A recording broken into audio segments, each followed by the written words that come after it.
Nagbabalik na naman Dopi TV for today's video mga ka-Dopi. Ipapasyal ko kayo dito sa amin, sa Laguna. Ipakikita ko sa inyo ang araw-araw na pamumuhay namin dito, kung ano ang mga galawan mga ka-Dopi. Tara, samahan nyo ko. Let's do this mga ka-Dopi. At naabutan nga po natin dito si tatay, kakatapos lang po nila mangahig ng suso mga ka-Dopi dito sa Laguna Lake. At ipapakain po nila yan sa kanilang mga alagang mga itik mga ka-Dopi. Grabe, ang sarap nitong kinulob mga ka-Dopi. Pag nakatikim kayo nito, hindi kayo magsasawa. Wow! At pagkatapos nga nyan mga ka-Dopi, dito diretso na po kami sa tabing palayan malapit sa tubig tabang mga ka-Dopi upang manguha ng mga kuhol. Dahil ito po ang gagawin naming ulam para bukas mga ka-Dopi. Mga ka-Dopi, pauwi na kami ng bahay. Dala na namin yung kuhol. Lulutuin namin to siguro baka bukas pa. Ibabatag pa natin mga idol. 24 hours later.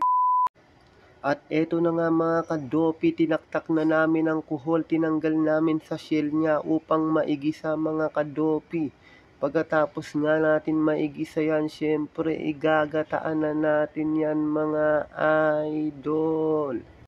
At hindi ko na nga na-videohan ang pagkain namin yan mga ka-Dopi kasi nalobat yung phone ko. At dahil full charge na uli, na-videohan ko yung pagsasaranggola namin ng aking anak syempre. At dito po pala kami naliligo, pog-pog po tawag sa amin yan. At ang paborito naming merienda, yung binatog mga ka-Dopi.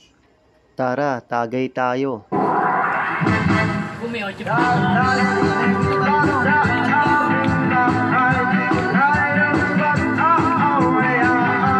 Panis ka, Jomare.